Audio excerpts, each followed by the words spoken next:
Jezabel, tomada de forte ira, tinha mandado matar os profetas do Senhor. Então um grande e forte vento fendeu os montes.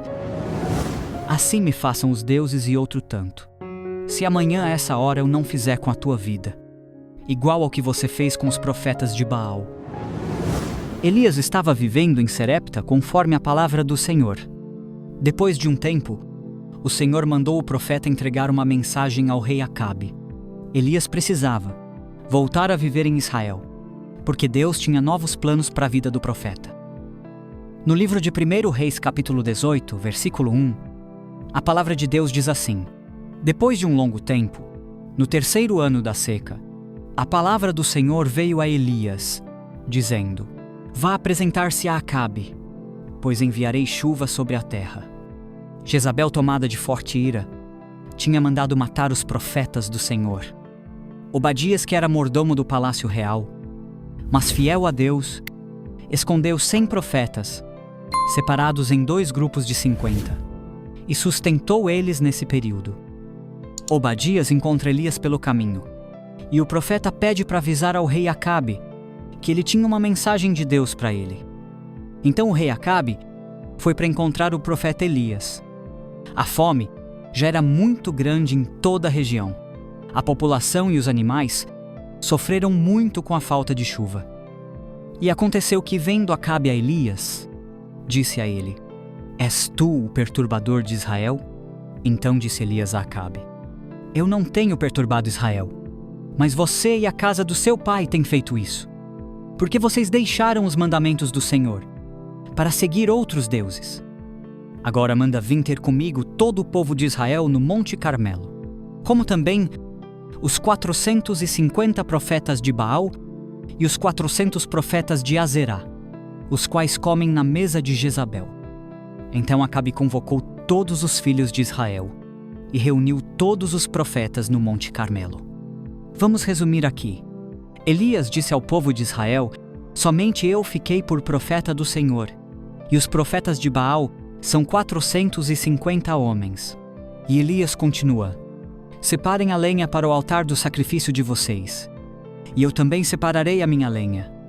Coloquem a vossa oferta, e eu colocarei a minha. Porém não coloquem fogo sobre a lenha. Então invoquem o nome do vosso Deus, e eu invocarei o nome do Senhor.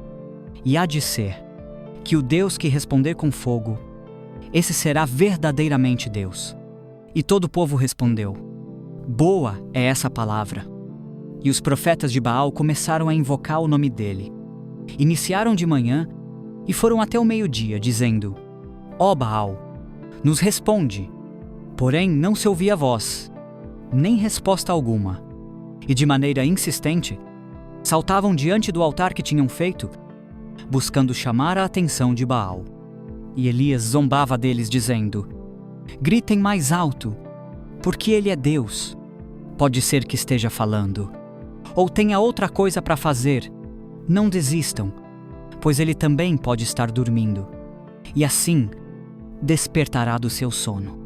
E os profetas de Baal clamavam ainda mais alto, e se retalhavam conforme o costume deles, ficando bem machucados, mas não houve nenhuma resposta.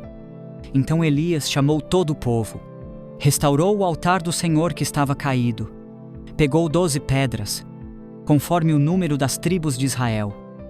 Depois armou a lenha e colocou a oferta em cima. Fez ainda um rego em volta do altar e mandou pegar 4 cântaros cheios de água para derramar sobre a lenha. Mandou repetir isso por 3 vezes, de maneira que a água lançada no altar encharcou toda a lenha e ainda encheu o rego em volta do altar. E aconteceu que no momento de ser oferecido o sacrifício da tarde, o profeta Elias se aproximou do altar e disse: Ó Senhor Deus de Abraão, de Isaque e de Israel, manifeste-se hoje e mostra que tu és Deus em Israel, e que também eu sou teu servo, e que todas essas coisas que tenho feito, realizei segundo a tua palavra. Responde-me, soberano Senhor, responde-me, para que todo este povo conheça que tu és o Senhor Deus, e não há outro, e que ainda fizeste voltar o teu coração para o teu povo. E acabando Elias de dizer essas palavras, eis que o Senhor respondeu, e caiu fogo do céu tão poderoso que consumiu a oferta de sacrifício, a lenha, as pedras do altar e todo o pó que se formou, mas ainda lambeu toda a água que estava sobre o rego. Quando todo o povo viu o que tinha acontecido, caíram sobre os seus rostos em terra e disseram em uma só voz: só o Senhor é Deus. Só o Senhor é Deus. Aleluia. Glória a Deus. E depois de tudo, Elias disse a Acabe: sobe, come e bebe. Há um ruído de chuva abundante vindo sobre a terra. E Elias subiu ao Monte Carmelo, se inclinou por terra, pondo o rosto entre os joelhos, e começou a orar. Depois disse ao seu servo: sobe agora e olha na direção do mar, e observe se nuvens estão se formando. O servo foi, olhou e disse: não há nada. Então disse Elias ao servo: volta lá 7 vezes. E ele foi e não viu nada. No entanto, na 7ª vez ele disse: vejo uma nuvem do tamanho da mão de um homem. Então Elias disse: corre depressa e diz a Acabe: aparelhe o teu carro e desce, para que a chuva não te pegue no caminho. E sucedeu que os céus ficaram escuros com grandes nuvens e fortes ventos. E logo depois desses acontecimentos, caiu uma grande chuva sobre Israel. Tudo aconteceu conforme a palavra do Senhor, que falou pela boca do profeta Elias. O rei Acabe, ao chegar no palácio, contou tudo o que Elias tinha feito para sua esposa Jezabel. Jezabel ficou muito zangada, por causa da humilhação que Elias tinha feito seu Deus passar, mas foi tomada de uma ira muito maior, quando soube que Elias tinha matado todos os profetas de Baal. Sendo assim, Jezabel enviou uma mensagem ao profeta Elias, dizendo: assim me façam os deuses e outro tanto, se amanhã a essa hora eu não fizer com a tua vida, igual ao que você fez com os profetas de Baal. Elias ficou com muito medo, pois sabia que Jezabel era uma mulher de natureza difícil, ruim e muito vingativa. Sabia também que essa mulher não iria descansar enquanto não cumprisse a sua promessa. Então Elias resolveu fugir. Chegando no deserto, assentou-se debaixo de um pé de zimbro e orou ao Senhor, pedindo a sua morte. Tomado de uma depressão em estágio inicial, Elias sente sono. Deita-se debaixo do pé de zimbro e dorme. De repente, eis que um anjo de Deus toca no profeta e disse: levante e coma. Elias olhou e viu, perto da sua cabeça, um pão assado sobre pedras em brasa e um jarro de água. O profeta levantou, comeu, bebeu e voltou a dormir. Então o anjo voltou a tocar no profeta mais uma vez e disse: levante e coma, porque ainda será muito longo o caminho.